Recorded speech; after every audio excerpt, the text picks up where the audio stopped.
नमस्कार, स्टॉक में भी आपका स्वागत है। सर आज बात करते हैं निफ्टी फिफ्टी के ऊपर बात करेंगे। उसके बाद बात करेंगे मार्केट में आज के दिन रिलायंस पावर के शेयरों में 5% का लोअर सर्किट लगा। तो रिलायंस के शेयर पे बात करेंगे कि अगर आप उसमें इन्वेस्ट करने की सोच रहे हैं तो क्या आपको इन्वेस्ट करना चाहिए इस प्राइस पर। और बात करेंगे अंत में आपको एक इन्वेस्टमेंट की ऐसी स्ट्रेटजी बताऊंगा जिसमें कि आप उस इसमें लगातार इन्वेस्ट कर सकते हैं, चाहे मार्केट गिर रहा हो चाहे मार्केट ऊपर हो। ठीक है सर, सारी बातों में चर्चा करेंगे। और अगर आपको वीडियो पसंद आए तो आप वीडियो को लाइक करना, चैनल को सब्सक्राइब करना अगर पहली बार आप मेरे चैनल विजिट कर रहे हैं तो सबसे पहले निफ्टी फिफ्टी को अगर देखें तो आज के दिन भी उसमें 23,453.80 पे ट्रेड कर रही है और लगभग 78.90 की आज के दिन भी गिरावट रही। ठीक है सर, अब यहाँ पे थोड़ा सा अगर निफ्टी के चार्ट की तरफ चलूं तो उसके बाद मैं आपसे चर्चा करूंगा। ये देखिए आप आज के दिन जो कि मैंने पिछले ट्रेडिंग सेशन में भी बताया था, जब मैंने वीडियो बनाया था कि निफ्टी के लिए मैंने ये ट्रेंड लाइन खींची थी कि अगर इस निफ्टी 24,500 को ब्रेक करेगी तो आपको ये नियर टर्म में इस प्राइस पे आती दिखाई देगी, जो कि 23,000 और लगभग 23,000 के रेंज में होगी। ठीक है सर, अगर इस जगह पे निफ्टी जो कि ये ट्रेंड लाइन डली है, अगर यहाँ 23,000 के ऊपर निफ्टी रिवर्स कर जाती है, ठीक है सर, यहाँ से क्योंकि ट्रेंड लाइन मैंने डाली है, यहाँ देखिए आप, यहाँ से भी ट्रेंड लाइन के ऊपर रिवर्स की थी 21,214, यहाँ पे रिवर्स की। अगर इस ट्रेंड लाइन के ऊपर जो कि इसका 23,000 का सपोर्ट है ट्रेंड लाइन का, अगर ये 23,000 लगभग 50 या जो भी बने इस ट्रेंड लाइन के आसपास बनेगा, 23,000 थोड़ा 40 या 50 के लगभग, अगर इस ट्रेंड लाइन के सपोर्ट लेकर निफ्टी ऊपर की ओर चलती है तो आप ये समझना कि निफ्टी यहाँ से रिवर्स करेगी।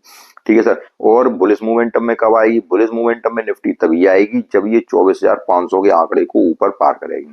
ठीक है सर, तो अब ये तो मेरी रही चार्ट पे बात। अब निफ्टी में लगातार गिरावट हो रही है। गिरावट के कई रीजन है, गिरावट के रीजन ये भी है कि एक तो इनकी कंपनियों के जो इस बार के सेकंड क्वार्टर के जो रिजल्ट आए हैं, इस बार के रिजल्ट ज्यादा अच्छे नहीं आए, जो बम्पर कंपनियां बड़ी बड़ी कंपनियां हैं। उसके अलावा भी अगर देखा जाए तो क्या है कि डॉलर के मुकाबले रुपया लगातार कमजोर हो रहा है। ठीक है सर, वहां पे अब अमेरिका में ये देखा जाए तो वहां पे फिर से फेड फेड कट में रेट कट की संभावना बन सकती है। अगर वहां रेट कट फिर से अगर हुई तो फिर क्या होगा कि रुपया डॉलर के मुकाबले और कम हो जाएगा। ठीक है, रुपया और कमजोर हो जाएगा। जब और कमजोर हो जाएगा तो यहाँ पे अपने मार्केट में जो कि ऐसे मार्केट हैं जो कि अब ये कह सकते हैं जिनके प्रदर्शन धीरे धीरे मार्केट के या ग्रोइंग मोड पे, ये कह सकते हैं कि जो मार्केट ग्रोइंग मोड पे है उन मार्केटों में अस्थिरता आपको दिखाई दे सकती है। इसका मतलब क्या है कि मार्केट में गिरावट और भी बढ़ सकती है। ठीक है सर, अब क्या है कि करना क्या है, आपको करना कुछ नहीं है, पेशेंस रखना है। अगर आपके पास फंड है तो आपको जो फंडामेंटल अच्छी अच्छी कंपनियां हैं, ठीक है सर, उनमें निवेश करते जाना है। और शांति से, अगर आपके पास फंड नहीं है तो अपने पोर्टफोलियो को क्लोज कर देना है। मतलब क्लोज नहीं, मेरा मतलब ये बंद कर देना है और उसको मतलब देखना नहीं है। ठीक है सर, क्योंकि लगातार निफ्टी में गिरावट होती है, लगातार मार्केट में गिरावट होती है। अगर आपको प्रेशर आ रहा है तो, अगर प्रेशर नहीं है तो कोई बात नहीं है, तो आप देख सकते हो। लेकिन मार्केट का अभी ओवरऑल ट्रेंड जो है वो नेगेटिव ही है। ठीक है सर, अब बात करते हैं रिलायंस के शेयरों पे। तो सबसे पहले उसके बाद मैं आपको इन्वेस्टमेंट की वो स्ट्रेटजी बताऊंगा, अगर जिनका पोर्टफोलियो अगर 10 लाख रुपए से ऊपर है या 5 लाख रुपए से ऊपर है। ठीक है सर, उसके बाद हम उस बात करेंगे। सबसे पहले रिलायंस के शेयरों पे देखते हैं क्या है। अगर रिलायंस के शेयरों की बात करें तो उसके लिए एक अच्छी न्यूज भी थी जो कि कल के दिन आई, 17 नवंबर के दिन आई थी। और एक आज के दिन खराब न्यूज आई। ये जो स्टॉक मैंने देखा है कि अक्सर न्यूज बेसिस पे बहुत काम करते हैं। ठीक है, जो अगर इसके लिए एक अच्छी खबर थी लेकिन उस खबर का इस पे इफेक्ट नहीं हुआ, लेकिन जो एक गलत खबर आई वो खबर भी आपको दिखाऊंगा, उसका इस पे ज्यादा इफेक्ट हुआ और ये स्टॉक आज 5% का लोअर सर्किट लगाया। कंपनी की बात करें तो 13,000 करोड़ की कंपनी है, 13,711 करोड़ की कंपनी है। ठीक है, यहाँ पे अगर आरओसी देखा जाए तो आरओई नेगेटिव है। ठीक है सर, आपको मैं दोनों बातें बताऊंगा कि आपको निवेश करना है क्या करना है, ये हम बाद में चर्चा करेंगे। ठीक है, उसके बाद अगर देखते हैं तो थोड़ी इसकी बैलेंस शीट पे चलते हैं, क्योंकि ओवरऑल आपको ये पता है कि पिछला तो इसका सारा कुछ लगातार कंपनी कर्जे में थी। ठीक है, वहां से पिछला तो कुछ इसका अच्छा है ही नहीं है। कर्जा कंपनी के पास 1.04 का है, पेट्रोस स्कोर 4 का है, प्लेज परसेंटेज कोई नहीं है। ठीक है सर, उसके बाद अगर देखा जाए प्रमोटर की होल्डिंग 23.3% है। लेकिन यहाँ इसका थोड़ा रिजल्ट देखते हैं, उसके बाद हम देखते हैं कि इस बार की बैलेंस शीट क्या है। अब इस बार का रिजल्ट अगर देखें तो रिजल्ट सेल्स जो थी कंपनी के 1760 करोड़ हुई थी, पिछली बार 1992 करोड़ हुई थी, लेकिन इस बार सेल्स कम हुई। एक्सपेंस एक्सपेंस क्या हुआ कि एक्सपेंस जितना पिछली बार था 1342 करोड़, इतना ही लगभग इतना आया 1384 करोड़ के आसपास। ठीक है। ऑपरेटिंग प्रॉफिट मार्जिन की बात करें तो 21% मार्जिन हुआ ऑपरेटिंग प्रॉफिट मार्जिन। अगर यहाँ पे नेट प्रॉफिट की बात करें तो 2878 करोड़ का नेट प्रॉफिट हुआ इस बार का। और वो जो हुआ 2800 इतना जो करोड़ का जो प्रॉफिट हुआ उसको, वो इसमें अदर इनकम जो जनरेट हुई इसकी कंपनी की 3433 करोड़, उस वजह से ये नेट प्रॉफिट हुआ इसका कितना 2878 करोड़ का। ठीक है। इस वजह से यहाँ पे ईपीएस भी 7.16 आया। अब थोड़ा अगर बैलेंस शीट अगर इसकी देखते हैं उसके बाद हम बात करते हैं आपसे। यहाँ बैलेंस शीट पे अगर हम आए तो बैलेंस शीट पे देखिए कंपनी का कर्जा लगातार कम होता जा रहा है। ये देखिए पहले जो कर्जा था 33,000 करोड़ का, और ये जो कर्जा लगातार अब 14,903 करोड़ पे आ गया, कर्जा कम हो रहा है और कंपनी के रिजर्व बढ़ते जा रहे हैं। ठीक है सर। अब यहाँ पे फिक्स्ड एसेट अगर देखें तो फिक्स्ड एसेट भी कंपनी के 31,190 करोड़ के फिक्स्ड एसेट भी है। इसका मतलब कंपनी धीरे धीरे अपने कर्जे को कम कर रही है और फिक्स्ड एसेट भी बढ़ रहे हैं कंपनी के। दूसरी बात के रिजर्व भी कंपनी के बढ़ रहे हैं। ठीक है सर। और कर्जा कम हो रहा है, तो ये कंपनी के लिए अच्छी बात है। अब थोड़ी जो अच्छी एक न्यूज आई थी वो भी आपको दिखाने का प्रयास करूं, उसको भी जरा देखते हैं। ये कंपनी न्यूज थी, अनिल अंबानी का मास्टर स्ट्रोक बनाया कारपोरेट सेंटर, सोमवार को शेयरों पर दिखेगा तगड़ा असर। ये न्यूज कब की थी? ये 17 नवंबर की न्यूज थी। ठीक है सर। इसमें क्या था कि इन्होंने एक कारपोरेट सेंटर बनाया था, उसमें इन्होंने 2030 तक अपनी रणनीति बताई थी कि किस प्रकार के इनकी कंपनियों को यहाँ से वो ऐसा करेंगे जिससे कि इन कंपनियों में डेवलपमेंट होना शुरू हो जाएगा। कंपनी जो ग्रुप की कंपनियां थी वो कर्ज मुक्त भी हो चुकी थी। ठीक है। अब क्या है कि धीरे धीरे कर्ज मुक्त भी हो रही हैं कंपनियां, तो ये एक कंपनी के लिए अच्छी खबर थी। लेकिन क्या हुआ आज के दिन की थोड़ा नेगेटिव न्यूज अगर देखें तो वो देखते हैं। अब इस न्यूज को देखो। इसमें आया कि रिलायंस पावर के शेयरों में 5% की गिरावट, कुछ दिन पहले एसईसीआई ने जारी किया था कारण बताओ नोटिस। ठीक है सर। इसकी अगर देखें तो 5% की गिरावट जारी हुई। किसने नोटिस जारी किया था? ये जो है रिलायंस पावर को नोटिस जारी किया था solar energy corporation of India की तरफ से। ठीक है। यहाँ पे क्या हुआ, इस वजह से इनके 5% आज के दिन नेगेटिव मतलब क्लोज हुआ शेयर। ठीक है। इसमें क्या हुआ कि रिलायंस पावर को एक फर्जी बैंक गारंटी जमा करने के आरोप में क्रिमिनल एक्शन क्यों नहीं लेना चाहिए, ये उन्होंने कारण बताओ नोटिस जारी किया एसईसीआई ने। अब क्या हुआ, अब इस वजह से शेयर में आज 5% की गिरावट हुई।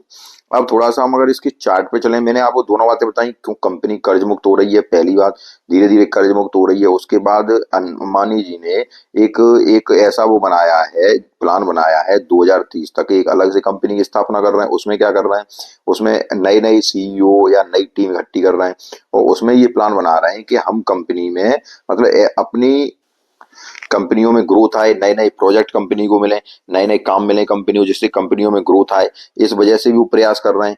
तो बातें दोनों ठीक है, कंपनी नए नए प्रयास कर रहे हैं, कंपनी ग्रोथ की संभावना तलाश रहे हैं, नए नए काम देख रहे हैं, वहां भी अच्छी बात थी। लेकिन कुछ इनके जो पहले के कारनामे हैं जिस वजह से इनको बार बार इस बार नोटिस मिले, कोई कोई ऐसी न्यूजें बीच बीच में आती रहती हैं जिस वजह से शेयरों पे वहां पे तगड़ा असर हो जाता है।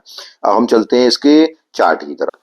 देखो सर, अब हमारे इसके चार्ट की तरफ अगर चार्ट पे देखें तो देखो पिछली हिस्ट्री तो चार्ट पे कुछ बिल्कुल नेगेटिव ही बयान कर रही है कि कंपनी कहाँ पे थी। ये देखिए आप, कंपनी थी 325-26 रुपए पे ऊपर, उसके बाद कंपनी कहाँ आ गई, कंपनी आ गई ये कहाँ पर, ये देखिए आप, कभी एक लगभग 1 पैसे पे भी कंपनी आ गई थी। अगर कोई शेयर धारक अगर यहाँ ऊपर कहीं फंसा होगा तो वो तो बिल्कुल यहाँ समझ लो खत्म ही हो गया होगा। ठीक है। 77 पैसे पे कंपनी आ गई, तो नेगेटिव पास्ट हिस्ट्री तो नेगेटिव ही है कंपनी की।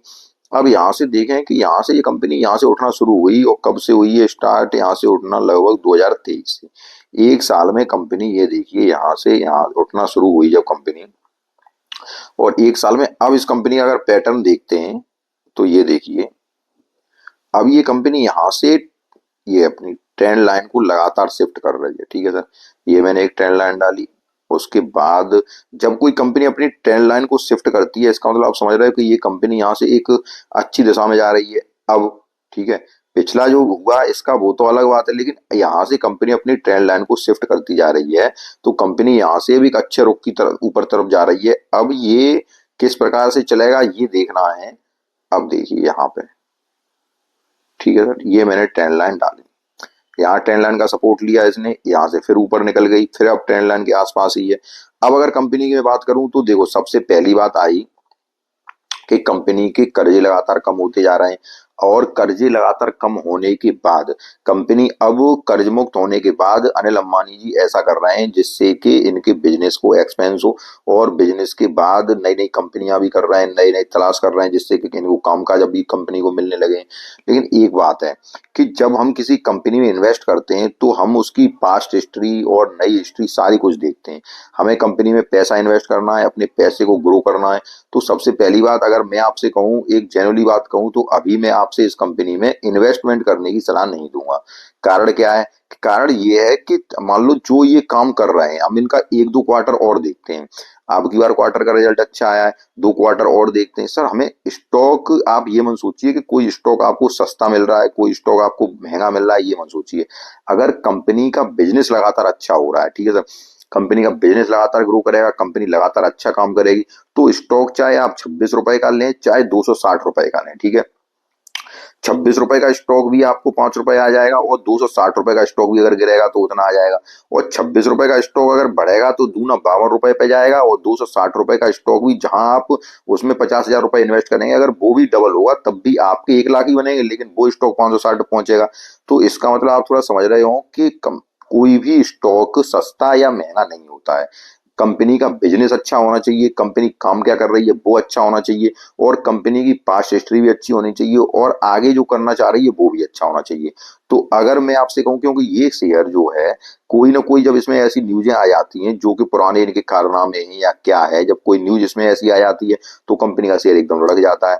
उसके बाद जब कोई अच्छी न्यूज आ जाती है तो यहाँ से कंपनी के शेयर ऊपर की ओर चलने लगते हैं। अब रही बात ट्रेडिंग पर्पज की, तो मेरी समझ में अभी इन्वेस्टमेंट करना उचित नहीं है। जब ये कंपनी यहाँ से अपना और एक दो क्वार्टर, दो चार क्वार्टर और अच्छे देने लगे, तो हम इन्वेस्ट कर लें, हमें क्या दिक्कत है। मान लो स्टॉक हमें 50 रुपए का ही तो मिल जाएगा, या 60 रुपए का मिल जाएगा, या थोड़ा और महंगा मिल जाएगा, लेकिन हमारे अंदर एक श्योरिटी तो हो जाएगी कि हाँ अब कंपनी अच्छा खासा दम दिखाने लगी, अब हम इसमें इन्वेस्ट करें। ठीक है सर, आपको अगर मेरी बात समझ में आई हो तो ठीक है। उसके बाद अब बात आती है ट्रेडिंग पर्पज में। ट्रेडिंग पर्पज में क्या करना है? ट्रेडिंग पर्पज में चार्ट जो इसका कंपनी का है वो ठीक ठाक बनना है। लगातार चार्ट ऊपर की ओर शिफ्ट हो रहा है, लेकिन आपको ये बात ध्यान रखनी है, चार्ट में ये देखिए कि जब स्टॉक यहाँ पे मैंने आपको बताया एक 32-33 रुपए, अगर इस ट्रेंड लाइन को स्टॉक टच करेगा और नीचे की ओर आएगा, क्योंकि अभी ये नेगेटिव पैटर्न बन रहा है चार्ट में। इस ट्रेंड लाइन, ये जो बेस है इसका लगभग कितने 33 रुपए 47 पैसे का, जब इसको स्टॉक नीचे की ओर टच करेगा तो यहाँ से फिर स्टॉक अगर नीचे की ओर आता है तो फिर स्टॉक का अगला सपोर्ट ये आ जाएगा 31 रुपए 33 पैसे का। अगर यहाँ से ही ब्रेक करता है तो फिर स्टॉक आ जाएगा आपका 28 रुपए 82 पैसे पर। ये बात आप याद रखिए, ठीक है सर। उसके बाद अगर इस ट्रेंड लाइन को अगर ब्रेक करेगा तो फिर हम बाद में वीडियो बनाएंगे। फिर इसका नेक्स्ट सपोर्ट जो दिख रहा है वो दिख रहा है 19 रुपए 73 पैसे का, ठीक है सर। अब काफी लोग, ज्ञानी लोग कहेंगे, मैसेज करेंगे कि ये स्टॉक दिसंबर तक 50 चला जाएगा, दिसंबर तक 100 चला जाएगा। सर वो दिसंबर तक चला जाए या जनवरी तक चला जाए, कितने भी प्राइस पे चला जाए, चाहे यहाँ से वो 100 चला जाए, चाहे यहाँ से 70 चला जाए, लेकिन मैं आपको जो अगर इन्वेस्टमेंट की सलाह तभी दूंगा जब स्टॉक का बिजनेस, इस कंपनी का बिजनेस एक दो क्वार्टर में और देखूंगा और ये पता चलेगा कि हाँ अब कंपनी यहाँ से अच्छा करने लगी और भी अच्छा प्रदर्शन होने लगा कंपनी का। जब बिल्कुल श्योरिटी हो जाएगी हम पैसे इन्वेस्ट कर रहे हैं सर कंपनी में। जब हम कहीं कोई मार्केट से कुछ लेने जाते हैं तो उसकी गारंटी देखते हैं, ठीक है सर।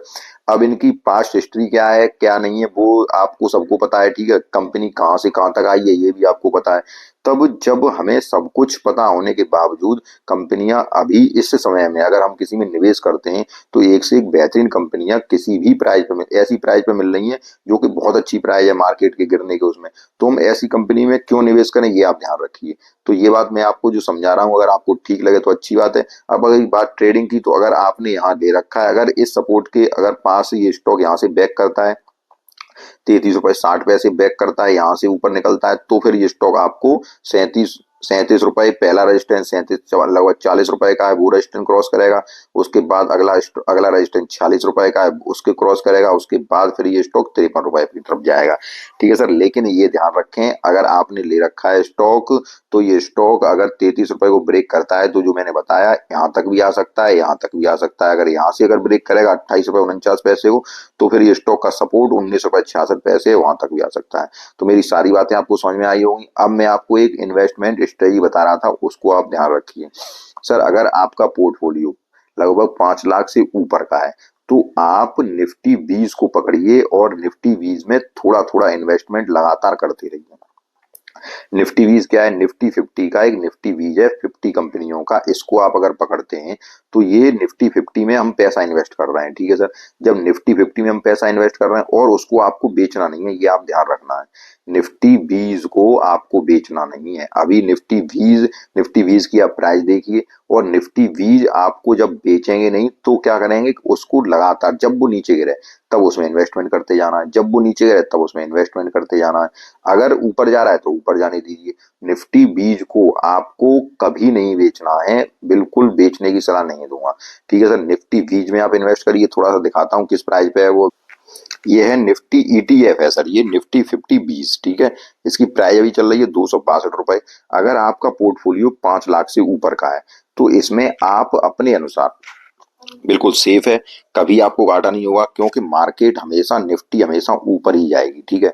जब ये गिरे तब इसमें आप इन्वेस्ट करते जाइए। इसमें एक सिप बना लीजिए, मंथली सिप बना लीजिए, 1,000 रुपए या 2,000 रुपए की निफ्टी 50 20 में आप हमेशा इन्वेस्ट करते जाइए। अगर आपका पोर्टफोलियो 5 लाख से ऊपर का है तो आप इसमें निफ्टी 50 20 में जरूर इन्वेस्ट करें, और लगातार इसको 5 साल 10 साल, मार्केट इंडियन मार्केट या कोई भी मार्केट हो हमेशा ऊपर जाएगा। तो इसमें आप जरूर इन्वेस्ट करें, और धीरे धीरे, चूंकि अभी बहुत सही चल रहा है, 262 रुपए पे चल रहा है, लगातार आप धीरे धीरे इसको इन्वेस्ट करते जाइए, निफ्टी 20 में इन्वेस्ट करते जाइए। और बेचना नहीं है, इसको आप ध्यान रखना है। तो एक इन्वेस्टमेंट के लिए मैंने बताया निफ्टी 20, इसको आपको जरूर देखना है। अगर आपका पोर्टफोलियो 5 लाख से रुपए से ऊपर का है तो इसमें थोड़े बहुत पैसे आप इन्वेस्ट करिए, और लगभग मान लो आप इसमें लगभग 10% भी कर सकते हो, 7% भी कर सकते हो, इतना आप इसमें एलोकेशन रख सकते हो।